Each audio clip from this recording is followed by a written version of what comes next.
ഇന്ന് എന്നോടൊപ്പം ഉള്ളത് ഒരു ആക്ടറാണ്, വേറെ ആരുമല്ല, രവീന്ദ്രൻ സാറാണ് നമ്മളോടൊപ്പം ഉള്ളത്. സാർ നമസ്കാരം.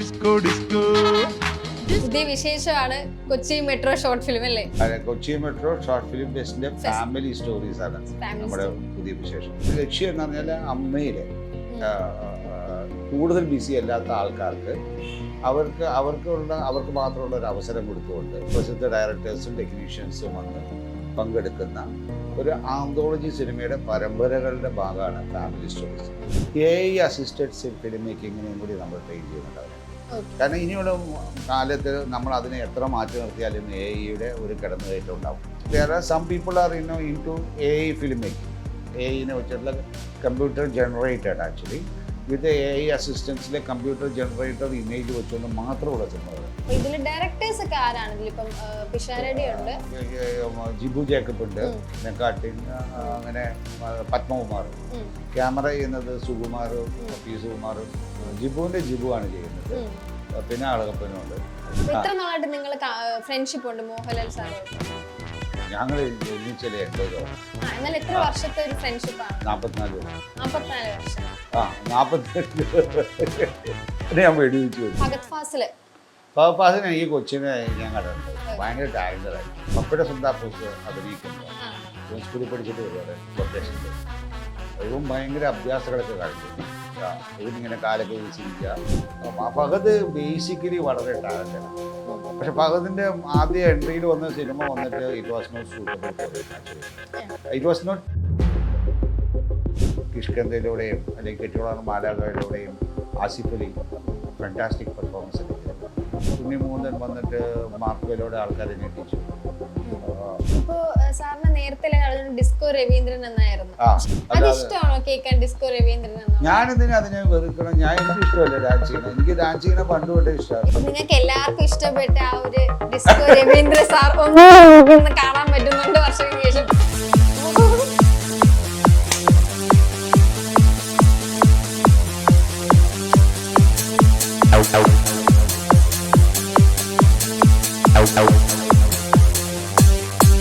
അശ്വതി, സെല്ലിലുള്ള മറ്റൊരു എപ്പിസോഡിൽ എല്ലാവർക്കും സ്വാഗതം. ഇന്ന് എന്നോടൊപ്പം ഉള്ളത് ഒരു ആക്ടറാണ്, വേറെ ആരുമല്ല, രവീന്ദ്രൻ സാറാണ് നമ്മളോടൊപ്പം ഉള്ളത്. സാർ നമസ്കാരം. എന്തൊക്കെയുണ്ട് വിശേഷങ്ങൾ? പുതിയ വിശേഷമാണ് കൊച്ചി മെട്രോ ഷോർട്ട് ഫിലിം അല്ലേ? കൊച്ചി മെട്രോ ഷോർട്ട് ഫിലിം ഫെസ്റ്റിന്റെ ഫാമിലി സ്റ്റോറീസ് ആണ് നമ്മുടെ പുതിയ വിശേഷം.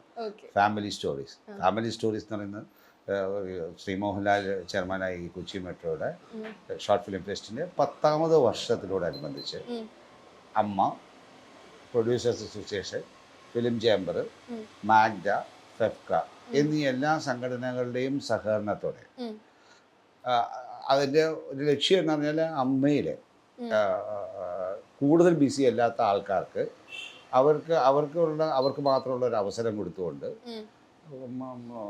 പ്രസിദ്ധ ഡയറക്ടേഴ്സും ടെക്നീഷ്യൻസും വന്ന് പങ്കെടുക്കുന്ന ഒരു ആന്തോളജി സിനിമയുടെ പരമ്പരകളുടെ ഭാഗമാണ് ഫാമിലി സ്റ്റോറീസ് ആണ്. ഇത് മെറ്റഫോർ. ഇതൊരു ഇൻഡസ്ട്രി, ഫിലിം ഇൻഡസ്ട്രിയുടെ ഒരു ഫാമിലിയാണ്. ആ ഫിലിം ഇൻഡസ്ട്രി എന്ന് പറയുന്ന ഫാമിലിയുടെ ഒരു സ്റ്റോറീസ് ആയിട്ട് വരുവാണ് ഞങ്ങൾ. ബട്ട് ഫാമിലി സ്റ്റോറീസ് ആയിരിക്കും അതിനകത്ത്. ആ ജോണറിനാണ് നമ്മൾ കൂടുതൽ ഇമ്പോർട്ടൻ്റ് കൊടുക്കുന്നത്. ഒരുപക്ഷെ ഞങ്ങൾ ഇറങ്ങിയ സമയവും നമ്മളിത് പ്ലാൻ ചെയ്ത സമയവും വന്നിട്ട് ഭയങ്കര കോയിൻസിഡൻസ് ആണ്. ഇപ്പോൾ യഥാർത്ഥത്തിൽ വയലൻസ് അങ്ങനെയുള്ള സിനിമകൾക്കാണല്ലോ കൂടുതൽ ഓടിക്കൊണ്ടിരിക്കുന്നത്. അപ്പോൾ അതിനേക്കാളും കൂടി ഫാമിലി സ്റ്റോറീസിലെ ഇമ്പോർട്ടൻസിലേക്ക് നമ്മൾ കൊണ്ടുവരാനായിട്ട് അതിലേക്കുള്ള ലൈക്ക് ഗർവാപ്പസി അങ്ങനെ നമ്മൾ ഈ മലയാള സിനിമകൾ ആക്ച്വലി ഫാമിലി സ്റ്റോറീസിലായിരുന്നു. എപ്പോഴും ഓടിയിരിക്കുന്നത് ഇപ്പോൾ ഹോം ഫാമിലി സ്റ്റോറീസ് അല്ലേ, എല്ലാത്തിനകത്തും ഒരു ഫാമിലി സ്റ്റോറീസ് ഉണ്ടായിരുന്നു. അപ്പോൾ അത്തരം അതിലേക്കുള്ളൊരു തിരിച്ചുവരവ് തന്നെ, അല്ലെങ്കിൽ അതിന് മുഖ്യത്വം കൊടുക്കുക എന്നുള്ളൊരു ഉദ്ദേശം കൂടി ഇതിന് പുറകിലുണ്ട്. അപ്പോൾ എല്ലാ തരത്തിലും എല്ലാവരും സഹകരിച്ചുകൊണ്ട് അമ്മയിലെ മെമ്പേഴ്സിന് വേണ്ടി എടുക്കുന്ന ഒരു സിനിമയാണ് ശ്രീ മോഹൻലാൽ ചെയർമാനിൽ ആയിട്ടുള്ള ഇത് ചെയ്യുന്നത്. ഇതൊരു നിമിത്തമായിട്ട് നിൽക്കുന്ന, ഒരു കാറ്റലിസ്റ്റായിട്ട് നിൽക്കുകയാണ് ആക്ച്വലി. മറ്റ് ആൾക്കാരുടെ സഹകരണങ്ങളെ ഒന്ന് കൂട്ടി യോജിപ്പിക്കുന്ന ഒരു ഘടകമായിട്ടാണ് കൊച്ചി മെട്രോ പ്രവർത്തിക്കുക. ഇപ്പൊ ഇതിലിപ്പോ ഞാൻ കേട്ട് വേറൊരു കാര്യം ഇൻട്രസ്റ്റിംഗ് ആണ്. പുതിയ മുഖങ്ങൾ, അതായത് പുതിയ ആൾക്കാർക്ക്, ഇപ്പൊ കഴിവുള്ള ആൾക്കാർ കഥ എഴുതിയിട്ടുണ്ടെങ്കിൽ അത് കേൾക്കാനായിട്ട് ഡെഫിനറ്റ്ലി അതിനകത്ത് അതിലും ഉപരിയുള്ള വേറെ യഥാർത്ഥത്തിൽ ഇതിലെന്താണെന്ന് പറഞ്ഞാൽ നമ്മൾ ഫിലിം ഇൻസ്റ്റിറ്റ്യൂട്ടിലൊക്കെ പഠിച്ചിട്ടുള്ള ഒരുപാട് സ്റ്റുഡൻസ് ഉണ്ട് ഇവിടെ. അപ്പോൾ അവർക്കൊക്കെ സിനിമയിലേക്ക് ഒരു എൻട്രി ആയിട്ട് അവർക്കൊരു ഇന്റേൺഷിപ്പ് പ്രോഗ്രാം ഇതിനകത്ത് വെച്ചിട്ടുണ്ട്. കഥ എഴുതുന്നതിനെ നമ്മൾ അവരുടെ കഥ നല്ലതാണെങ്കിൽ സ്വീകരിക്കും എന്നുള്ളത് വേറൊരു വിഷയം. പക്ഷെ അതിലുപരി വന്നിട്ട് ഇതിനകത്തേക്ക് വളരെ നമ്മൾ പ്രാമുഖ്യം കൊടുക്കുന്നത് ഒരു ഇന്റേൺഷിപ്പ് പ്രോഗ്രാം വെച്ചിട്ടുണ്ട്. അത് ഫിലിം സ്കൂളിൽ പഠിച്ചിട്ട് സിനിമ താല്പര്യമായിട്ട് നിൽക്കുന്ന സിനിമയെക്കുറിച്ചിട്ട് കാര്യങ്ങൾ ചെയ്തിട്ടുണ്ട് ഒരു എൻട്രി വന്നിട്ട് ഇൻഡസ്ട്രി പ്രാക്ടീസില്ല. അവർക്ക് സിനിമ പഠിച്ചുകൊണ്ട് മാത്രമല്ല, ഇപ്പോൾ ഞാനൊക്കെ ഫിലിം ഇൻസ്റ്റിറ്റ്യൂട്ടിൽ പഠിക്കുമ്പോഴും ഞങ്ങൾക്ക് ഏറ്റവും ആവശ്യം ഇൻഡസ്ട്രിയുടെ ഒരു പ്രാക്ടീസ് വേണം. ഒരു ഇൻഡസ്ട്രിയിൽ നിന്നൊരു പഠനം കൂടി വേണം. ഇൻഡസ്ട്രിയിൽ നിന്ന് അതിനകത്തുള്ള ചില നടമുറകളെ മനസ്സിലാക്കുക, അതിലൂടെ ആ സിസ്റ്റത്തിനെ മനസ്സിലാക്കുക, ആ ഓർഗനൈസേഷണൽ പാറ്റേണെ മനസ്സിലാക്കുക. എങ്ങനെയാണ് ഒരു ഇൻഡസ്ട്രി, മലയാളം ഇൻഡസ്ട്രി വർക്ക് ചെയ്യുന്നത്, അല്ലെങ്കിൽ തമിഴ് ഇൻഡസ്ട്രി വർക്ക് ചെയ്യപ്പെടുന്നത്, അവിടെ നമ്മുടെ സ്ഥാനം എങ്ങനെയാണ്, നമ്മളെങ്ങനെയാണ് നമ്മുടെ ഈ അറിവുകളെ കൊടുത്ത് നമ്മുടേതായിട്ടുള്ള രീതിയിലേക്ക് എങ്ങനെ പ്രവർത്തിക്കാൻ സാധിക്കും. ഇതാണ് ഒരു ഇൻഡസ്ട്രി പ്രാക്ടീസിലേക്ക് വേണ്ടത്. അപ്പോൾ അതിനൊരു അവസരം നമ്മൾ കൊടുക്കുന്നുണ്ട്. ഇത് ഏറ്റവും വളരെ ഇമ്പോർട്ടൻ്റ് എന്താണെന്ന് പറഞ്ഞാൽ ഇവർക്ക് ട്രെയിനിങ് കൂടി ഉണ്ട്. അവർക്ക് എങ്ങനെയാണ് നിൽക്കുന്നതിൻ്റെ ട്രെയിനിങ്ങിനോടൊപ്പം തന്നെ AI അസിസ്റ്റഡ് ഫിലിം മേക്കിങ്ങിനെയും കൂടി നമ്മൾ ട്രെയിൻ ചെയ്യുന്നുണ്ട് അവരെ. കാരണം ഇനിയുള്ള കാലത്ത് നമ്മൾ അതിനെ എത്ര മാറ്റി നിർത്തിയാലും AI ഒരു കടന്നുകയറ്റം ഉണ്ടാവും ബേസിക്കലി. സോ ഞാൻ ഈ കഴിഞ്ഞ നവംബറിലാണ് എൻ്റെ പുസ്തകം AI ഫ്യൂച്ചർ ഓഫ് സിനിമ എന്ന ബുക്ക് ഞാൻ ഇറക്കിയത്. കാരണം അതിന് ഞാൻ റിസർച്ച് ചെയ്യുമ്പോൾ ഞാൻ മനസ്സിലാക്കി AI വന്നേ പറ്റൂ. കാരണം ഒരുപാട് മേഖല പ്രീ പ്രൊഡക്ഷനിൽ പോസ്റ്റ് പ്രൊഡക്ഷനിൽ മാർക്കറ്റിങ്ങിൽ ഡിസ്ട്രിബ്യൂഷനിൽ മാർക്കറ്റിങ്ങിൽ അതേപോലെ എക്സിബിഷനിൽ ഇത്തരം എല്ലാ മേഖലകളിലേക്കും നമുക്ക് AI അസിസ്റ്റൻസ് അല്ലെങ്കിൽ AI is not going to master us now. No.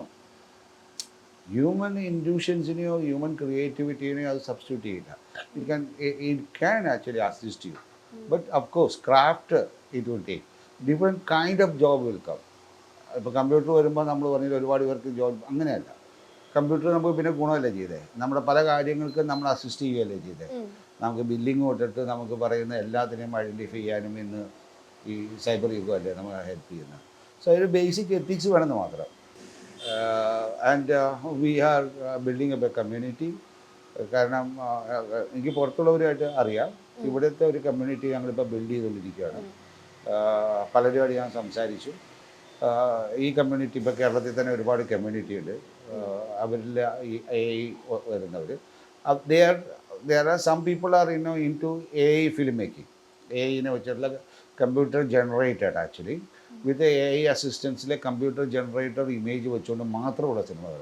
But we are into assisting actually how this AI technology can help us actually കൂടുതൽ ഹ്യൂമൻ എൻഗേജ്മെൻ്റ് ഉള്ള സിനിമകളെ നമുക്ക് എങ്ങനെ എത്തിക്കാൻ പറ്റും, കോസ്റ്റ് എഫക്റ്റീവായിട്ട് എങ്ങനെ നമുക്ക് എത്താം. അപ്പോൾ ദിസ് ഈസ് എൻ ഇൻഡിപെൻഡൻറ്റ് സിനിമയുടെ കാറ്റഗറിയിലാണ്. So without losing the quality we wanted to bring a new cinema actually. Aesthetically, technically best ആയിട്ടുള്ള ഫിലിമുകളെ അതേപോലെ തന്നെ ഓഡിയൻസ് എൻഗേജ് ചെയ്യിപ്പിക്കുന്ന, എന്നാലാണല്ലോ സക്സസ് ഉണ്ടാവുള്ളൂ. അങ്ങനത്തെ ഒരു സിനിമകളെ ഉണ്ടാക്കാനുള്ള ഒരു ഉദ്യമത്തിനും കൂടിയാണ് നമ്മൾ. അപ്പോൾ ആ ഒരു പ്രോജക്റ്റാണ് ഞങ്ങളുടെ 10ാമത്തെ വർഷത്തിൽ നമ്മൾ how actually we can solve lot of problems actually. എപ്പോഴാണ് ഈ സിനിമ ഇൻഡസ്ട്രിയിലോട്ട് വന്നത്? ഞാൻ ഫിലിം ഇൻസ്റ്റിറ്റ്യൂട്ടിൽ പഠിക്കുന്ന സിനിമ ഇൻഡസ്ട്രിയിലേക്ക് വന്നത് ഞാൻ ഫിലിം ഇൻഡസ്ട്രിയിൽ നിന്ന് പഠിച്ചിട്ട് ഫിലിം ഇൻഡസ്ട്രിയിൽ ഞങ്ങളുടെ ഫിലിം ഇൻസ്റ്റിറ്റ്യൂട്ടിൽ അവിടെ പഠിച്ചുകൊണ്ടിരിക്കുമ്പോൾ ഞാൻ അഭിനയിച്ച പടം വന്ന് ഞാൻ അതിൽ എൻ്റെ പ്രൊഫസറായിരുന്ന P. ഭാനുമതി, പഴയ ഭയങ്കര ഫേമസ് നടിയാണ്. അവർക്ക് സ്റ്റുഡിയോ എല്ലാം ഉണ്ട്. പ്രൊഡ്യൂസറാണ്, ഡയറക്ടറാണ്, സിംഗറാണ്. ലേഡി MGR എന്നാണ് അവരെ വിളിച്ചിരുന്നത്. തെലുങ്ക് തമിഴിലൊക്കെ വന്ന് വളരെ ഫേമസ് ആയിരുന്നു അവർ. അവരുടെ പ്രൊഫസറായിരുന്നു. അവരുടെ അടുത്ത് ഒരു തമിഴ് തെലുങ്കിലാണ് ഞാൻ വരുന്നത്. തമിഴ് തെലുങ്ക് രണ്ടിൽ അഭിനയിക്കാൻ തുടങ്ങിയത്. അതിൽ ചെയ്യുമ്പോൾ അതിനകത്തുള്ള ശരത് കുമാറിൻ്റെ പടം ഞാൻ അഭിനയിച്ചു. അങ്ങനെ ഞങ്ങളുടെ ഇൻസ്റ്റിറ്റ്യൂട്ടിലെ ആൾക്കാർ ചെയ്യുന്ന ഒരു പടം ഉണ്ടായിരുന്നു, ഒരു തലയിടാക. അതിൽ ഞാൻ അഭിനയിക്കാനായിട്ട് എനിക്ക് അവസരം കിട്ടി. അപ്പോൾ ഞാൻ ഇൻസ്റ്റിറ്റ്യൂട്ടിൽ കഴിയുമ്പോഴത്തേക്ക് എനിക്ക് അഭിനയിക്കാനുള്ള അവസരം കിട്ടിയായിരുന്നു എല്ലാത്തിനകത്തും. ഞാൻ പ്രൊഫസർ മൂലം അങ്ങനെ എനിക്ക് ഈ സിനിമയിലേക്ക് എൻട്രിക്ക് ഒരു കഷ്ടപ്പാടുണ്ടായിട്ടില്ല. അതിൽ ആ ഒരു തലയിടാകം റിലീസായതോടെ ഒരു ഹിസ്റ്ററി ക്രിയേറ്റ് ചെയ്തു. ഒരു വർഷം ഓടി പെട്ടെന്ന് ഞാൻ ഒരു സ്റ്റാർഡത്തിലേക്ക്, സാധാരണ ഒരു ഇൻസ്റ്റിറ്റ്യൂട്ടിൽ പഠിച്ചെടുത്താൽ പെട്ടെന്ന് സ്റ്റാർഡം ലെവലിലേക്ക് അത് എത്തുകയും ഞാൻ അന്നത്തെ സൂപ്പർ സ്റ്റാറുകളുടെ ഒപ്പം വന്ന് ഈക്വൽ റോളിലേക്ക് എന്നെ കൊണ്ട് പൊസിഷൻ ചെയ്യുകയും ഞാൻ ചെയ്യാനും എനിക്ക് വന്നു. പെട്ടെന്ന് ഒരു ഒരു ഒരു ഒരു ഓവർനൈറ്റ് സ്റ്റാറായിട്ട് മാറി. അതൊരു കാലഘട്ടം. പക്ഷെ അപ്പോൾ basically I am from film institute. അപ്പോൾ എനിക്കുള്ള അക്കാഡമിക്കൽ ടേസ്റ്റ് എപ്പോഴും ഉണ്ടാവും ഫിലിം ഫെസ്റ്റിവൽസ് എല്ലാം. അപ്പോൾ അതെന്നെ കൂടെ തുടർന്നുകൊണ്ടേയിരുന്നു. സോമേന്ദ്ര സത്യജിത്രയുടെ ക്യാമറമാൻ സോമേന്ദ്ര, ഞങ്ങൾ പഠിക്കാറുണ്ട് അദ്ദേഹത്തിൻ്റെ സിനിമകൾ. അദ്ദേഹമായിട്ട് എനിക്ക് 2 ഫിലിം വർക്ക് ചെയ്യാൻ ചാൻസ് കിട്ടി. So he could actually convince me actually the real in me what ഈ കൊമേഴ്ഷ്യൽ സിനിമയുടെ അങ്ങനെ ഞാനിങ്ങനെ കൊമേഴ്ഷ്യൽ സിനിമയിൽ നിന്ന് പതുക്കെ മാറിക്കൊണ്ടിരിക്കുകയും വ്യത്യസ്തമായ സിനിമകൾ എടുക്കാനായിട്ട് ശ്രമിക്കുകയും ചെയ്യുന്ന അതിലേക്ക് വർക്ക് ചെയ്യാനായിട്ട് പോവുക തമിഴിലെ ആർട്ട് ഫിലിമിലേക്ക്. ഞാൻ തമിഴ്നാട്ടിലാണല്ലോ കൂടുതലും ഉണ്ടായിരുന്നത്. അങ്ങനെ ആ സമയത്താണ് ഞാൻ പിന്നെ നാട്ടിലേക്ക് ഇങ്ങോട്ട് വരികയും സെറ്റിലാവുകയും ചെയ്തു. ആ സമയത്ത് പപ്പടസും തപ്പൂസ് അഭിനയിച്ച പടം ഭയങ്കര ഹിറ്റായി. Then I take A decision actually. I took A decision. അപ്പോഴത്തെ ഒരു ഡിസിഷൻ വന്നിട്ട് ടേക്ക് എ ബ്രേക്ക് ആക്ച്വലി. ഞാനെടുത്ത് ഞാൻ ഇത് തന്നെ, എനിക്ക് സിനിമ അറിയാവുള്ളൂ. അപ്പോൾ ഞാൻ സിനിമയിലൂടെ വന്നിട്ട് ഞങ്ങളുടെ ഫാമിലി ബിസിനസ്സിലുള്ള പല കാര്യങ്ങളെയും ഞാൻ ചെയ്യാൻ തുടങ്ങി. ഞാൻ കൂടുതലും വിഷ്വൽ ലിറ്ററസി എന്ന് പറയുന്ന പ്രോജക്റ്റിനെ കുറിച്ചിട്ട് മനസ്സിലാക്കാൻ സാധിച്ചു. It was A changing period actually 90. കാരണം ഞങ്ങൾക്കന്ന് ഞങ്ങളാണ് ശ്രീ കമലഹാസനും ഞങ്ങളൊക്കെ ഒരു പാർട്ട്ണർഷിപ്പിലുണ്ടായിരുന്ന ഒരു മോഷൻ ഗ്രാഫിക് എന്ന് പറയുന്ന ഒരു അനിമേഷൻ സ്പെഷ്യൽ എഫക്ട്സ് സ്റ്റുഡിയോ നമ്മൾ തുടങ്ങിയാണ് 82. അതിൽ 89 ആയപ്പോഴത്തേക്ക് ഞങ്ങളത് വൈൻഡപ്പ് ചെയ്തു. എൻ്റെ സീനിയർ സ്റ്റുഡൻ്റാണ് അതിന് മെയിൻ എടുത്തിരുന്നത്. അങ്ങനെ എൻ്റെ കയ്യിൽ കമ്പ്യൂട്ടർ വന്ന് വിടുകയാണ്. അന്ന് ഈ 256 ആണ് കമ്പ്യൂട്ടർ തുടക്കകാലത്ത് IBMൻ്റെ. അങ്ങനെ അതുമായിട്ട് പ്ലേ ചെയ്യാൻ പറ്റുന്നതും പിന്നെ ഒരു 386 അങ്ങനത്തെ കമ്പ്യൂട്ടർ അത്രേ ഉള്ളൂ 90-ലൊക്കെ. അപ്പോൾ നമ്മൾ പെട്ടെന്ന് ഒരു 90-യുടെ ഒരു കുറച്ച് കഴിയുമ്പോൾ ഇൻ്റർനെറ്റ് വന്ന് നമുക്ക് ഫോണിലൂടെ കണക്ട് ചെയ്യാൻ പറ്റുന്നത്. So basically we got into it. ഈ ഫിലിം എഡ്യൂക്കേഷൻ, ഫിലിമിനെ കുറിച്ചുള്ള കളക്ഷൻസ്, മാസ്റ്റേഴ്സിന് സിനിമകൾ എടുക്കുക, അങ്ങനെ DVD ഉണ്ടായി, CD ഉണ്ടായി, അത് DVD-യിലേക്ക് മാറി. അങ്ങനെ നമ്മളിലേക്ക് അന്ന് VHS ഇത് മാറിയപ്പോൾ നമുക്ക് തിയേറ്ററിൽ മാത്രം, ഞങ്ങൾ ഫെസ്റ്റിവലിൽ മാത്രം അല്ലെങ്കിൽ ആർക്കൈവിൽ മാത്രം കാണാൻ പറ്റിയിരുന്ന കുറോസോവയുടെയും ബർഗ്മാൻ്റെയും ഫെലിനിയുടെയും ടാർക്കോവ്സ്കിയുടെയും മിഷുഷിയുടെയൊക്കെ വന്നിട്ടുള്ള ഓസൂനെയൊക്കെ സിനിമകൾ നമുക്ക് DVD-യിലേക്ക് നമ്മുടെ വീട്ടിൽ സ്വന്തം ഫെസ്റ്റിവൽ നടത്താനായിട്ട് സാധിച്ചു. 2000 ആയപ്പോഴത്തേക്ക് ഞാൻ എൻ്റെ സ്വന്തം വീട്ടിൽ തന്നെ ഞാൻ എൻ്റെ ഫെസ്റ്റിവലുകൾ ഓർഗനൈസ് ചെയ്യുന്നു കാണാനായിട്ട്. എന്ന് പറഞ്ഞാൽ ഓക്കെ ദിസ് 1 വീക്കിന് ഐ വിൽ ബി സ്ക്രീനിങ് എൻ്റെ സുഹൃത്തുക്കൾ ഞാനും കൂടി കുറോസോവ ഫിലിംസ്, ബർഗ്മാൻ സിനിമ, അങ്ങനെ നമ്മൾ ചെയ്യാൻ തുടങ്ങിയപ്പോൾ 2005 എന്തുകൊണ്ട് ഇത് പുറത്ത് ചെയ്തുകൂടാ എന്നുള്ളൊരു തീരുമാനമായി. അങ്ങനെയാണ് ഞാൻ മൺസൂൺ സിനി ഫെസ്റ്റ് എന്ന് പറയുന്ന ഒരു ഫെസ്റ്റ് തൃപ്പൂണിത്തുറയിൽ ലോഞ്ച് ചെയ്യുകയാണ്. കംപ്ലീറ്റ് വേൾഡ് സിനിമകളുടെ എല്ലാ കളക്ഷൻസും തന്നെ ഉണ്ടായി. കാരണം അത് ടെക്നോളജി വളർന്നതോടുകൂടി നമ്മൾ അതിൻ്റെ ഭാഗമായി. ഇപ്പൊ ഈ കൊച്ചി മെട്രോ ഫിലിം ഫെസ്റ്റില് ട്രിവാൻഡ്രം, കോഴിക്കോട്, കൊച്ചി ഈ ഒരു ബേസില് സ്റ്റോറി വേണം പറഞ്ഞിട്ടുണ്ടായിരുന്നല്ലോ. അതെ, അതെന്താ ഈ 3 ജില്ല മാത്രം? അങ്ങനെ 3 മാത്രം എന്ന് ഞാൻ പറഞ്ഞില്ലല്ലോ. പക്ഷെ മെയിൻ ആയിട്ട് പറഞ്ഞിട്ടുള്ള അല്ല, അത് തുടങ്ങാനല്ലേ നമ്മൾ എന്താ പറഞ്ഞാൽ ഞങ്ങൾ യഥാർത്ഥത്തിൽ അതിനൊരു ലോജിസ്റ്റിക്സും കൂടി ഉണ്ട്. ആക്ച്വലി ഞങ്ങൾ 3 ആയിട്ടാണ് ഞങ്ങളുടെ MLA മെമ്പേഴ്സ് നിൽക്കുന്നത്. എറണാകുളം ഭാഗംകാർ, തിരുവനന്തപുരം ഭാഗം, കോഴിക്കോട് ഭാഗം. അങ്ങനെ നമ്മൾ ഒരു വണ്ടി അറേഞ്ചാണ്. നമ്മൾ ഇവിടെ എറണാകുളത്ത് കൂടുമ്പോൾ അച്ഛൻ തിരുവനന്തപുരത്ത് ഓഫീസ് പിന്നെ എറണാകുളത്തേക്ക് ആക്കി. അങ്ങനെയുള്ള ആൾക്കാർ വന്ന് അപ്പോൾ നമ്മൾ ലോജിസ്റ്റിക്സ് ആയിട്ട് വന്ന് നമ്മളൊരു ഫിലിം ചെയ്യുമ്പോൾ ഇവിടെ ഒരു ഫിലിം, കോഴിക്കോടിൻ്റെ ഒരു കഥ പറയുന്ന സിനിമ, തിരുവനന്തപുരം തന്നെ. അതിന് 3 കൾച്ചറുണ്ട്. ഫിലിം ആക്ച്വലി വന്നിട്ട് it also tell the story actually of the culture. കൊച്ചിയുടെ ജീവിത രീതിയും കൊച്ചിയിലെ 5 ഫാമിലി അതിൻ്റെ അല്ലെങ്കിൽ ഈ കൊച്ചിയിലുള്ള ഫാമിലീസിൻ്റെ സ്റ്റോറി പറയുന്ന ആന്തോളജി ഫിലിമാണ് നമ്മൾ ആദ്യം എടുക്കുന്നത്. അത് നമ്മുടെ ലോജിസ്റ്റിക്സ് നമ്മൾ കൊച്ചിയിലായതുകൊണ്ട് അത് കഴിഞ്ഞാൽ നമ്മൾ കോഴിക്കോടോ തിരുവനന്തപുരം എടുക്കും. അപ്പോൾ ഒരു കോമൺ ഫാക്ടർ വരും. ഇപ്പോൾ വന്നിട്ട് മിഠായി തെരുവ്, it can be A common factor in that in Kozhikode വരുമ്പോൾ. അങ്ങനെ തിരുവനന്തപുരത്തിൻ്റെതായ ഒരു കൾച്ചറുണ്ട്, അതിൻ്റേതായിട്ടുള്ളൊരു ഭംഗിയുണ്ട്. നമുക്ക് കേരളത്തിന് അങ്ങനെ ഈ 3 ഇതിലൂടെയാണ് നമ്മുടെ കൾച്ചറിലൂടെയാണ് ഇത് രൂപാന്തരപ്പെട്ടിരുന്നത്. അതെന്ന് വെച്ച് കഴിഞ്ഞാൽ നമുക്ക് വടക്കൻ കേരളത്തിലൊരു കൾച്ചറുണ്ട്, കാസർഗോഡ്, കണ്ണൂർ, ഇതിനപ്പുറത്തേക്ക്. അതേപോലെ തന്നെ ഈ കോട്ടയം, പത്തനംതിട്ട ഈ ഏരിയ ഉണ്ടല്ലോ, അവിടെ നമുക്ക് മറ്റൊരു കൾച്ചറുണ്ട്. അപ്പോൾ ഇതിനെല്ലാം പ്രതിനിധാനം ചെയ്യുന്ന അവിടുത്തെ ഫാമിലീസിൻ്റെ ജീവിത രീതി എറണാകുളത്തെ പോലുള്ള ആൾക്കാരെ പോലെയല്ല. ഭക്ഷണത്തിലുള്ള മാറ്റമുണ്ട്, സംസാര സ്ലാങ്ങിൽ മാറ്റമുണ്ട് ഇല്ലേ? അപ്പോൾ ഇതിനെല്ലാം പ്രതിനിധാനം ചെയ്യുന്ന റെപ്രസെൻറ്റ് ചെയ്യുന്ന സിനിമയായിരിക്കും നമ്മുടെ. യെസ്. ഇതിലിപ്പം അമ്മ സംഘടനയാണ് പ്രധാന ചെയ്യുന്നത്. അപ്പൊ ഇതില് ഡയറക്ടേഴ്സ് ഒക്കെ ആരാണ്? ഇതിലിപ്പം പിഷാരടി ഉണ്ട്, രമേശ്, മറ്റേ ജിബു ജേക്കബ് ഉണ്ട്, മെക്കാട്ടിൻ, അങ്ങനെ പത്മകുമാർ. ക്യാമറ ചെയ്യുന്നത് സുകുമാറും പി സുകുമാറും. ജിബു ആണ് ചെയ്യുന്നത്. പിന്നെ അളകപ്പനും ഉണ്ട്. സൗണ്ട് ചെയ്യുന്നത് അരുൺ വർമ്മയാണ്. എല്ലാം വളരെ പ്രാധാന്യം അർഹിക്കുന്ന സന്തോഷ് വർമ്മയുണ്ട് ലിറിക്സിൻ്റെ കാര്യങ്ങൾ നോക്കാനായിട്ട്. പട്നം റഷീദാണ് മേക്കപ്പ് കംപ്ലീറ്റ് ഏറ്റെടുത്തിരിക്കുന്നത്. ഭയങ്കര ടീമാണ് ഇത്. നമ്മുടെ ഫെസ്റ്റിവലുമായിട്ട് ഇവരെല്ലാം പങ്കെടുത്തിരുന്നവരാണ്. എനിക്കറിയാം മെക്കാട്ടിനെ 2008 തൊട്ടിട്ട് എൻ്റെ ഫെസ്റ്റിവലുമായിട്ട് ഞാൻ പത്മരാജൻ സാറ് ഫെസ്റ്റിവൽ ചെയ്തിട്ടുണ്ട്. പത്മരാജൻ സാറിൻ്റെ ആ ഫെസ്റ്റിവലിൽ പത്മരാജനെ കുറിച്ചും പത്മരാജൻ്റെ സിനിമയെക്കുറിച്ചിട്ടും പറയാനായിട്ടാണ് മെക്കാട്ടിൻ എൻ്റെ ഫെസ്റ്റിവലുമായിട്ട് ബന്ധപ്പെട്ട് വന്നത്. പിന്നെ ഞാൻ ശരിക്കും മെക്കാട്ടിൻ്റെ സിനിമകൾ വേറെ വ്യത്യസ്തമായ സിനിമകളാണല്ലോ.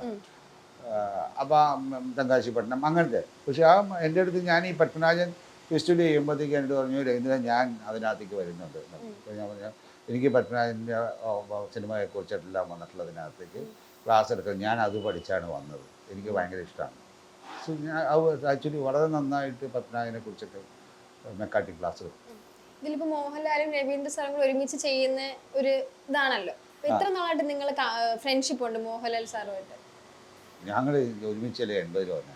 എന്നാൽ എത്ര വർഷത്തെ ഒരു ഫ്രണ്ട്ഷിപ്പ് ആണ്? 44 വർഷം. 44 വർഷം. 42 ഞാൻ വെടിവെച്ചു വരും. 45 ഞങ്ങൾ ഒരുമിച്ച് 80 വന്നതല്ലേ.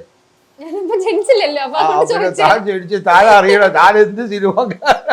എനിക്കറിയത്തില്ല എത്ര വർഷത്തെ എത്ര 80. മോഹൻലാൽ എപ്പോഴാ സിനിമയിൽ വന്നേ? ഞാൻ ചോദിച്ചത് എത്ര വർഷത്തെ അല്ല എപ്പോഴാ മോഹൻലാൽ എപ്പോഴാ സിനിമ വന്നേ? 1980 സംതിങ് ഒന്ന് പറയരുതേ. മലയാളത്തിന്റെ അഭിമാനമാണ്. അറിയണം. ഞാനും വന്നത് 80. അത് ഞങ്ങൾ അന്ന് തൊട്ടിട്ട് ഒരുപാട് സിനിമകളെല്ലാം ഒരുമിച്ച് അഭിനയിച്ചുകൊണ്ടിരുന്നവരാ. മമ്മൂട്ടി, ഞാൻ, മോഹൻലാൽ, അത്ര കുറച്ച് പേര് ഞങ്ങൾ എല്ലാ സിനിമകളിലും അങ്ങോട്ടും ഇങ്ങോട്ടും ഉണ്ടാവും. ഒരു സെറ്റ് ചെയ്യുന്ന ലൊക്കേഷൻ മാത്രം മാറലേ ഉണ്ടാവുള്ളൂ. ഇത് തുടങ്ങിയത് 2014 മോഹൻലാലിന്റെ ചെയർമാൻഷിപ്പിൽ ഈ പ്രോജക്റ്റ് തുടങ്ങിയതിന്റെ 10ാമത്തെ വർഷമാണ്. യെസ്. അപ്പൊ ഈ കഥകൾ ഇപ്പം പുതിയ പിള്ളേര് വന്നിട്ട് കഥകൾ പുതിയ പിള്ളേര് മാത്രമല്ല, നമ്മൾ കഥകൾ അനുയോജ്യമായിട്ടുള്ള ഡയറക്ടേഴ്സിന് താല്പര്യമുള്ള കഥകളാണ് നമ്മൾ എടുക്കുന്നത്. അപ്പൊ ഇത് എപ്പോഴാണ് ഇത് പ്ലാൻ ചെയ്തത്? ആക്ച്വലി നമ്മൾ അതിന്റെ പ്രീ പ്രൊഡക്ഷൻസ് നടന്നുകൊണ്ടിരിക്കുകയാണ്. അതിന് പ്ലാനിങ് ചെയ്യല്ല, പ്രീ പ്രൊഡക്ഷൻസ് നടന്നുകൊണ്ടിരിക്കുകയാണ്. പ്രീ പ്രൊഡക്ഷൻ ഞങ്ങൾ ഏറ്റവും കൂടുതൽ ഇമ്പോർട്ടൻസ് കൊടുക്കുന്ന പ്രീ പ്രൊഡക്ഷനിലാണ്. കാരണം പുതിയ പിള്ളേരെ ട്രെയിൻ ചെയ്യുന്ന ഒരു പ്രോഗ്രാം ഇതിൻ്റെ ഒപ്പം നടന്നുകൊണ്ടിരിക്കുന്നുണ്ട്. അമ്മയിലിരിക്കുന്ന ആൾക്കാരെ നമ്മൾ ഷോർട്ട് ലിസ്റ്റ് ചെയ്യുന്നുണ്ട്. ഇവർക്ക് കൊടുക്കണമല്ലോ ഫോട്ടോ എടുത്ത് ഇന്ന ആൾക്കാരെയാണെന്നുള്ളത്. അതേപോലെ ഇവരാണ് അവൈലബിൾ ഉള്ളതെന്നുള്ളതിനെ നമ്മൾ കൊടുക്കണം. അങ്ങനെ അതിൻ്റെ ലിസ്റ്റുകൾ ഉണ്ടാക്കുന്നു. അവർ കഥ എഴുതി വരുമ്പോൾ അതിൽ നിന്നാണ് അവർ സെലക്ട് ചെയ്യേണ്ടത്. ആ പ്രീ പ്രൊഡക്ഷൻ പ്ലാനിങ് ആണ് ഞങ്ങൾക്ക്. പിന്നെ നമ്മുടെ കോസ്റ്റ് കുറയ്ക്കാനായിട്ട് നമ്മൾ എന്തെല്ലാം രീതിയിൽ സ്പോൺസർഷിപ്പ് കിട്ടുമോ ഇതിനെ എല്ലാത്തിനെയും കൂടി ഉൾപ്പെടുത്തിയിട്ടുള്ള ഒരു പ്രീ പ്രൊഡക്ഷൻ വർക്കാണ് നമ്മൾ ചെയ്യുന്നത്. ഈ തിരക്കെല്ലാം ഇതിനിടയിൽ വർക്ക് ചെയ്തുകൊണ്ടിരിക്കുകയാണ്. ഞങ്ങളിപ്പോൾ എന്നും വരും കുട്ടികൾ, ഫിലിം സ്കൂളിൽ പഠിച്ചിട്ടുള്ള കുട്ടികൾ ഇന്നും വരും. AI ആയിട്ട് നമ്മളുള്ള ചർച്ച, AI എങ്ങനെ ഇതിനകത്ത് ഉപയോഗിക്കാൻ പറ്റും അതിനെക്കുറിച്ചിട്ടുള്ള ഒരു പ്രൊഡക്ഷൻ ഹൗസ് നമ്മൾ സെറ്റ് ചെയ്തുകൊണ്ടിരിക്കുകയാണ്. അതിനോടൊപ്പം തന്നെ സ്ക്രിപ്റ്റിൻ്റെ വർക്ക് നടന്നുകൊണ്ടിരിക്കുന്നുണ്ട്. കിട്ടുന്നതിനെ നമ്മൾ സോർട്ട് ചെയ്യുന്നുണ്ട്, അല്ലാത്തതിനെ കുറിച്ചിട്ട് ചർച്ച ചെയ്യുന്നുണ്ട്. അങ്ങനെ ഓരോന്നേ. അപ്പോൾ ആ തരത്തിൽ നമ്മൾ സിനിമയുടെ കഥകൾ നമ്മൾ റെഡിയാക്കിക്കൊണ്ടിരിക്കുകയാണ്. ഇനി പിഷാരടി ഇപ്പോൾ ടൂർ പോയേക്കാം, തിരിച്ചു വരണം. ജിബുവിൻ്റെ ഒരു സാധനത്തിന് നമ്മൾ മുമ്പ് വരുന്നത്. പത്മകുമാർ ഇപ്പോൾ ഷൂട്ടിങ്ങിലാണ്. അപ്പോൾ ഇങ്ങനെ ഓരോരുത്തരും നിൽക്കുന്നതിനിടയിലേക്ക് നമ്മൾ ഇതിനെ ഓരോന്നിനും വർക്ക് ചെയ്ത് കൊണ്ടുപോകാനും. അപ്പോൾ പ്രീ പ്രൊഡക്ഷൻ വർക്കുകൾ നമ്മൾ തുടങ്ങിക്കഴിഞ്ഞു. അപ്പോൾ ഈ കുട്ടികളുടെ വന്നിരിക്കുന്നതിനകത്ത് ഇവരെ വന്ന് നമ്മൾ സജ്ജരാക്കുക. ഈ അസിസ്റ്റൻ്റായിട്ട് എല്ലാം നമ്മുടെ കൂടെ വർക്ക് ചെയ്യാൻ പോകുന്നത് സിനിമയിലുള്ള മാഗ്ഡല മെമ്പേഴ്സിനോടൊപ്പം അല്ലാതെ ഫെഫിലെ അല്ലാത്ത കൂടെ വർക്ക് ചെയ്യാനായിട്ട് നമ്മൾ ഇവർക്ക് നല്ല ചാൻസ് കൊടുക്കുന്നുണ്ട്. അതാണ് നമ്മുടെ മെയിൻ എയിം. ആസ്പെറിൻ ടാലൻസിന് വേണ്ടി ഉണ്ടാക്കിയ പ്ലാറ്റ്ഫോമാണ് കൊച്ചി മെട്രോ. അപ്പോൾ ആ ആസ്പറിൻ ടാലൻ്റ് എന്ന് പറയുന്നത് ടെക്നീഷ്യൻസിൻ്റെ ലെവലിലേക്കുണ്ട്. Like editing, cinematography, direction, script writing, VFX, അങ്ങനെ ഒരുപാട് മേഖലകളിലുള്ള പിള്ളേർ ഇപ്പോൾ ഉണ്ട് നമ്മുടെ കയ്യിൽ. അവരെ നമ്മൾ ട്രെയിൻ ചെയ്തുകൊണ്ടിരിക്കുകയാണ്. ദെൻ യുനോ ഹൗ ആക്ച്വലി നമ്മുടെ AI കുറിച്ചിട്ടും അവർക്കൊരു ധാരണ ഉണ്ടാക്കി കൊടുക്കുകയാണ്. AI എങ്ങനെ വന്നിട്ട് ഈ സിനിമ ഫീൽഡിലേക്ക് നമുക്ക് പ്രീ പ്രൊഡക്ഷനിൽ വർക്ക് ചെയ്യാമെന്നുള്ളത്. ആ പ്രീ പ്രൊഡക്ഷൻ്റെ വർക്കിനെ നമ്മൾ പ്ലാനിങ്ങിലൂടെ നടന്നുകൊണ്ടിരിക്കുകയാണ് ഇപ്പോൾ. എല്ലാ ദിവസവും ഉണ്ട്. നിങ്ങളിപ്പോൾ you wait, they will be coming here now actually few students actually. ആ ഇപ്പോ സാറിന് നേരത്തെ ഡിസ്കോ രവീന്ദ്രൻ എന്നായിരുന്നു. പക്ഷെ ആ പേര് ഇപ്പം ചേഞ്ച് ആവുകയാണ് ചെയ്യുന്നത് ഈ ഒരു ഫിലിം ഫെസ്റ്റ് എന്ന സംഭവത്തിൽ കൂടെ. അതൊന്നും ചേഞ്ച് ആവുമല്ലോ. അതെങ്ങനെ ചേഞ്ച് ആവുമായിരിക്കോ എന്നെ വിഷയമല്ല. ഞാൻ അതിലൂടെയല്ല. ഞാൻ എന്നറിയാം, ഞാനൊക്കെ എനിക്ക് തന്നെ അച്ഛനമ്മമാരോട് ചോദിച്ചാൽ അറിയാം. ഞാൻ ആദ്യം അറിയപ്പെട്ടിരുന്നതിനകത്ത് എന്ന് പറഞ്ഞാൽ ഫസ്റ്റ് ഒരുതല രാഗം രവീന്ദ്രൻ എന്നാണ് അറിയപ്പെട്ടിരുന്നത് തമിഴിൽ. അത് കഴിഞ്ഞിട്ട് മദ്രാസിലെ മോൻ എന്നാണ് എന്നെ വിളിച്ചിരുന്നത്. അത് കഴിഞ്ഞ് പപ്പയുടെ സ്വന്തം അപ്പൂസം കഴിഞ്ഞപ്പോഴത്തേക്ക് എന്നെ ഇവിടെ അത്ര ദേഷ്യം വന്നുള്ള രുദ്രൻ എന്ന് പറയുന്ന കഥാപാത്രമായിരുന്നു എല്ലാവർക്കും ദേഷ്യം. എന്നെ കണ്ട വലിച്ചു കീറാനുള്ള ദേഷ്യമായിരുന്നു എല്ലാവർക്കും. അപ്പോൾ അത്തരത്തിലുള്ള ഒരു സാധനം വന്നു. പക്ഷേ 2000 കഴിഞ്ഞപ്പോൾ എനിക്ക് തോന്നണ പല രീതിയിലേക്കും എവിടെന്നോ ഈ പേര് കയറി വന്നു. അങ്ങനെ പിന്നെ ഞാൻ കാണുന്നത് 2000 കഴിഞ്ഞപ്പോൾ എനിക്ക് തോന്നണ മിമിക്രിയൊക്കെ പെട്ടെന്ന് ഉയർന്നു വന്ന സമയമായിരിക്കും. എൻ്റെ മൂവ്മെൻറ്റ് ഡാൻസിന് ഇപ്പോൾ ഡിസ്കോ രവീന്ദ്രൻ എന്നുള്ള പെട്ടെന്നൊരു ഐഡൻറ്റിറ്റി അതിലേക്ക് വരികയും അത് പെട്ടെന്ന് പോപ്പുലർ ആവുകയും ചെയ്തു. അങ്ങനെ അപ്പോൾ പെട്ടെന്ന് പറയുന്നതിൽ കാരണം ഞാൻ കുറേ നാൾ അഭിനയിച്ചിട്ടില്ലല്ലോ. അപ്പോൾ അന്നേരം ആ ബ്രേക്ക് ഇരിക്കുന്ന സമയത്ത് പെട്ടെന്ന് നമ്മുടെ ഡിസ്കോ രവീന്ദ്രൻ എന്ന് പറഞ്ഞ് അവസാനം ആ പേര് എൻ്റെ പേരിലേക്കായി. അങ്ങനെ അതായിട്ടുള്ളൂ. അപ്പോൾ അല്ലാതെ അതെ ഇപ്പോൾ ആൾക്കാർക്ക് എപ്പോൾ തോന്നുന്നു വേറൊരു പേരെ വിളിക്കേണ്ടി എന്ന് പറഞ്ഞാൽ അത് വിളിക്കും. ഞാനെന്തിനാ അതിനെ വെറുക്കണം? എനിക്ക് ഇഷ്ടമല്ലേ ഡാൻസ് ചെയ്യണം. എനിക്ക് ഡാൻസ് ചെയ്യണ പണ്ട് തൊട്ടേ ഇഷ്ടമാണ്. ഞാൻ ചെയ്യാറുണ്ട്. ഞാൻ ഇപ്പോഴും മറ്റേ ഞങ്ങളുടെ കുടുംബസംഗമത്തിൽ ഞാൻ ഡാൻസ് ചെയ്തായിരുന്നു. എല്ലാത്തിനും എനിക്കിഷ്ടമല്ലേടോ. ഞാൻ എന്താണ് that is way of the body. അതിനകത്ത് എന്താ പിന്നെന്താ ഡാൻസ് ചെയ്യണോ?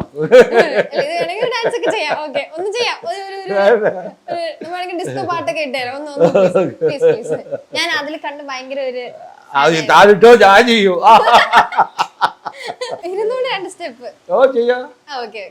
നിങ്ങൾക്ക് എല്ലാവർക്കും ഇഷ്ടപ്പെട്ട ആ ഒരു ഡിസ്കോ രവീന്ദ്ര സാർ ഒന്ന് കാണാൻ പറ്റുന്നുണ്ട് വർഷങ്ങൾക്ക് ശേഷം. അപ്പൊ ഞാൻ സോങ് ഇടുവാ. ഓക്കെ.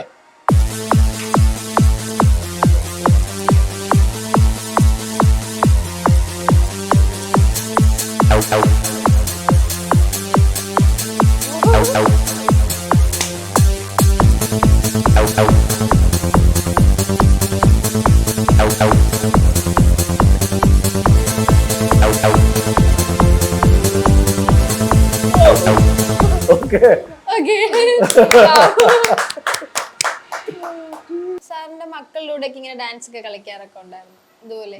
ഞാനങ്ങനെ മക്കളൊക്കെ ആയിട്ടല്ല ഡാൻസ് കളിക്കുന്നത്. അവരും ഡാൻസ് ചെയ്യും അവരുടെ ഇഷ്ടത്തിന്. എല്ലാവർക്കും ഒരു ഫ്രീഡം ഉണ്ട്. എല്ലാവരും പിന്നെ പല സ്ഥലത്താണ് എല്ലാ മക്കള്. ഒരാൾ അയർലൻഡിലാണെങ്കിൽ ഒരാൾ ഒരാൾ മൂവിയിലുണ്ട്. ഒരാളിപ്പോൾ മൂവിയുണ്ട്. ആഷിക് കപൂറിൻ്റെ ചീഫ് അസോസിയേറ്റ് ആയിട്ട് കൂടെ അസോസിയേറ്റ് ആയിട്ട് വർക്ക് ചെയ്യുന്ന one of the chief associate ആണ് അവൻ. ബിപിൻ രവീന്ദ്രൻ ആഷിക് കപൂറിൻ്റെ കൂടെ ഉണ്ട്. ഒരാൾ അഡ്വക്കേറ്റാണ്. ഒരു ഇൻ്റർനാഷണൽ കമ്പനിയുടെ വന്നിട്ടുള്ള കോർപ്പറേറ്റ് ലോയറായിട്ട് അബുദാബി ബേസ്ഡ് അവൻ വർക്ക് ചെയ്യുന്നത്. എൻ്റെ മോള് ഡോക്ടറാണ്, ഗൈനക്കോളജിസ്റ്റ്. അവിടെ MRCPയുടെ ഇതാണ്. അവള് അയർലൻഡിലാണ്. അങ്ങനെ പല സ്ഥലത്താണ്. അങ്ങനെ ഞങ്ങൾ യാത്ര ചെയ്യും. അതൊരു സുഖമല്ല, കുഴപ്പമൊന്നുമില്ല. ഞങ്ങൾക്ക് life we are just enjoying our life. ഈ സിനിമയിൽ എത്താൻ ഭയങ്കര പാടാണ് ഈ സാധാരണക്കാരൻ ആൾക്കാർക്കൊക്കെ. ഈ ഡ്രീം ഒത്തിരി ആൾക്കാർക്ക് ഉണ്ടല്ലോ ഈ ഒരു ഫീൽഡിലേക്ക് എത്താനായിട്ട്. ഈ ഫിലിമിൽ പഠിക്കാതെ ചില ആൾക്കാർക്ക് ഈ കഥയൊക്കെ കൊണ്ടോ അങ്ങനെയൊക്കെ കഥയൊക്കെ എഴുതി വെച്ചിട്ടോ അല്ലെങ്കിൽ ഫിലിമിൽ അഭിനയിക്കാൻ താല്പര്യമുള്ള സാധാരണക്കാർ ആൾക്കാരാണ്, അവർക്ക് എത്താൻ ഇച്ചിരി ഇതൊരു കോംപ്ലിക്കേറ്റഡ് ക്വസ്റ്റ്യൻ. ഞാനിത് പറഞ്ഞുതരാം. സിനിമയിലെത്താൻ അതിൻ്റേതായ പഠനങ്ങൾ, അതിൻ്റേതായ ആഗ്രഹങ്ങളും അതിൻ്റേതായ ടാലൻറ്റും വേണം. ഒന്ന്, ഇപ്പോൾ നിങ്ങൾ ചോദിച്ചാൽ നമ്മുടെ മലയാള സിനിമയുടെ അഭിമാനമായ മോഹൻലാലും മമ്മൂട്ടിയും ഫിലിം ഇൻസ്റ്റിറ്റ്യൂട്ടിൽ നിന്നല്ല, മനസ്സിലായി. ദേ ട്രെയിൻഡ്, അവർക്ക് അതിൻ്റേതായ ടാലൻ്റ് ഉണ്ടായിരുന്നു. And they trained. അവരുടെ ആദ്യ പടങ്ങൾ പോലെയല്ലോ പിന്നീടുള്ള പടങ്ങൾ. അവരതിനകത്തേക്ക് അവർ വളർന്ന് ഇന്ന് ലോകം അറിയപ്പെടുന്ന ആൾക്കാരായിട്ട് മാറി, ഇല്ലേ? ഞാൻ വന്നത് ഫിലിം ഇൻസ്റ്റിറ്റ്യൂട്ടിൽ നിന്നാണ്. എനിക്ക് ഫിലിമിനെ അങ്ങനെ പഠിക്കുന്നതിലൂടെയാണ് കാര്യം. സോ ഏത് വഴിയിലൂടെയും നിങ്ങൾ പഠിച്ചു വരാം എന്ന് പറഞ്ഞാൽ നമ്മൾ പറയുന്നത് പഠനം സ്കൂളിലൂടെ മാത്രമല്ല, സ്കൂളിൽ പോവാതെയും കാര്യങ്ങൾ പഠിച്ചെടുക്കാം, ഇല്ലേ? സ്കൂൾ ഒരു സിസ്റ്റമാണ്. ഓക്കെ, അതിലൂടെ അല്ലാതെയും അതാണ് നമ്മൾ പഠിക്കുന്നത് വന്ന് പല രീതിയിലാണ്, നമ്മൾ നിൽക്കുന്ന മേഖലയിലാണ്. ഇപ്പോൾ ഞാനൊരു ചെറിയൊരു ഉദാഹരണം പറഞ്ഞുതരാം. കാടിന് കാടിൻ്റേതായ ഭാഷയുണ്ടായി. കാടിൻ്റെ ഭാഷ നമുക്കറിയില്ല. എന്നാൽ കാടിൻ്റെ ഭാഷ പഠിച്ചെടുത്തൊരു വ്യക്തിയായിരുന്നു വീരപ്പൻ. വീരപ്പൻ എന്ന് പറയുന്ന അയാളെ പിടിക്കാൻ എന്തുകൊണ്ട് ബുദ്ധിമുട്ടെന്ന് പറഞ്ഞാൽ അയാൾക്ക് കാടിൻ്റെ ഭാഷ അറിയാം. അപ്പം നമുക്കതറിയില്ല. കാരണം ഒരു കിളി അവിടെ നിന്ന് അനങ്ങി പോയി കഴിഞ്ഞാൽ അയാൾക്കറിയാം എന്താ സംഭവിക്കണേന്ന്. അപ്പോൾ അതൊരു ഭാഷയാണ്, അറിവാണ്. അറിവ് നമ്മൾ വിചാരം എന്ന് പറയുന്നത് ബ്രിട്ടീഷ് ഇന്ത്യയുടെ ചരിത്രം പഠിക്കൽ മാത്രമല്ല വന്നിട്ടുള്ള അറിവ് എന്ന് പറയുന്നത്. സ്കൂളിലൂടെ മാത്രമല്ല നമ്മൾ അറിവ് നേടുന്നത്. നമ്മൾ അറിവ് നേടിയിരുന്നത് നമ്മുടെ ചുറ്റുമുള്ള ലോകത്തിൽ നിന്ന് നമ്മൾ അറിവ് നേടാൻ സാധിക്കും. ആ അറിവ് നമുക്ക് ഗുണം ചെയ്തിട്ടുണ്ട്, എത്രയോ പേർക്ക് ചെയ്തിട്ടുണ്ട്. അപ്പോൾ പിന്നെ അറിവ് വേണം. നമ്മൾ ഒന്നിനെ കുറിച്ചിട്ടും അറിയാതെ വീട്ടിൽ മടി പിടിച്ചിരിക്കണം, ഒന്നിനെ മനസ്സിലാക്കാതെ ശ്രമിച്ചു കഴിഞ്ഞാൽ നമ്മുടെ ജീവിതത്തിനകത്തേക്ക് വന്ന് കട്ടപ്പോയാണ്. സാറ് പറഞ്ഞ ഉദാഹരണം വെച്ചാൽ എനിക്ക് ഓർമ്മ ഫഹദ് ഫാസിൽ. ഫഹദ് ഫാസിൽ എനിക്ക് കൊച്ചിനെ ഞാൻ കണ്ടിട്ടുണ്ട്, ഭയങ്കര ടാലൻറ്റഡായി. ഞങ്ങൾ മറ്റേ പപ്പയുടെ സ്വന്താപ്പൂസ് അഭിനയിക്കുമ്പോൾ ഇവൻ സ്കൂളിൽ പഠിച്ചിട്ട് വരും അവിടെ ലൊക്കേഷനിൽ. ഇവൻ ഭയങ്കര അഭ്യാസങ്ങളൊക്കെ കാണിക്കും. ഇവനിങ്ങനെ കാലൊക്കെ വിരിച്ചിരിക്കുക, ഭയങ്കര. അപ്പോൾ എല്ലാവരുടെയും വല്ല അത്ഭുതം പോയാൽ ഞങ്ങൾ അഭിനയിക്കുന്ന ആൾക്കാരൊക്കെ അവിടെ ഇരിക്കുമല്ലോ അതിനകത്തേക്ക്. ഫ്രീ ടൈമിലൊക്കെ ഇരിക്കുമ്പോൾ ഇവൻ്റെ ഭയങ്കര സ്മാർട്ട്നെസ് ആയിരുന്നു ശരിക്കും. ഫഹദ് ബേസിക്കലി വളരെ ടാലൻറ്റഡാണ്. പക്ഷെ ഫഹദിൻ്റെ ആദ്യ എൻട്രിയിൽ വന്ന സിനിമ വന്നിട്ട് it was not suitable for him actually. It was not basically വന്നിട്ടുള്ളതിൻ്റെ തുടക്കകാലത്ത് പുള്ളിക്ക് കിട്ടിയതല്ല. പക്ഷെ പുള്ളി ഒരു ബ്രേക്ക് എടുത്തു കഴിഞ്ഞതിന് ശേഷം രണ്ടാമത് വന്നപ്പോഴത്തേക്ക് he was straight actually. Okay, he straight and ഒരു ആക്ടിങ്ങിനകത്തേക്ക് വളരെയധികം വന്ന് ആക്ച്വലി ഇമ്പോർട്ടൻസ് കൊടുത്തുകൊണ്ട് പുള്ളി ശ്രദ്ധിക്കാൻ തുടങ്ങി. അഭിനയിക്കുന്നതിനുള്ള പുള്ളിയുടെ ധാരണകളിലേക്ക് മാറ്റി വയ്ക്കും. അത് നിങ്ങൾക്ക് 22 ഫീമെയിൽ തൊട്ടിട്ട് കാണാൻ സാധിക്കും. അല്ലെങ്കിൽ വിനീത് ശ്രീനിവാസിൻ്റെ കൂടെ ഒരു പടം ഉണ്ടായിരുന്നു, ഒരു ഫോൺ നഷ്ടപ്പെട്ട ഒരു പടം. അതിലൂടെ നിങ്ങൾക്ക് ആ ഫഹദിൻ്റെ വന്നിട്ടുള്ള ഫയർ കാണാൻ സാധിക്കും. He's an extra ordinary actor, and he has created his own style actually. The next generation എല്ലാവരും അതേപോലെ അവരുടേത്. ഇപ്പോൾ ഞാനിപ്പോൾ കാണുമ്പോൾ കിഷ്കന്ധയിലൂടെയും അല്ലെങ്കിൽ കെട്ടിയോളാണ് മാലാഖയിലൂടെയും ആസിഫ് അലി ഫാന്റാസ്റ്റിക് പെർഫോമൻസ് അല്ലേ ചെയ്തേക്കണം. ശരിക്കും വളരെ ഒരു നമ്മളെ ഇഷ്ടപ്പെടുത്തുന്ന ഒരു പെർഫോം ചെയ്തിട്ടുണ്ട് വളരെ നാച്ചുറലായിട്ട്. അപ്പോൾ അത്തരത്തിൽ എല്ലാവരും അതിന് ഇപ്പോൾ ഉണ്ണിമൂന്തൻ വന്നിട്ട് മാർക്കോയിലൂടെ ആൾക്കാരെ ഞെട്ടിച്ചു. പൃഥ്വിരാജ് പിന്നെ എല്ലാം ഒരു ടാലൻ്റ് ആക്കി കഴിവുണ്ടാക്കി കൊണ്ടുവന്നു. അപ്പോൾ ഇത്രയും ടൈം നമുക്ക് വേണ്ടി തന്നതിനും പിന്നെ പഴയ ആ ഒരു ഡിസ്കോ കളിച്ച് കാണിച്ചു തന്നതിനും വളരെ വളരെ thank you so much. No problem. അപ്പോൾ എന്തായാലും thank you so much. Thank you very much.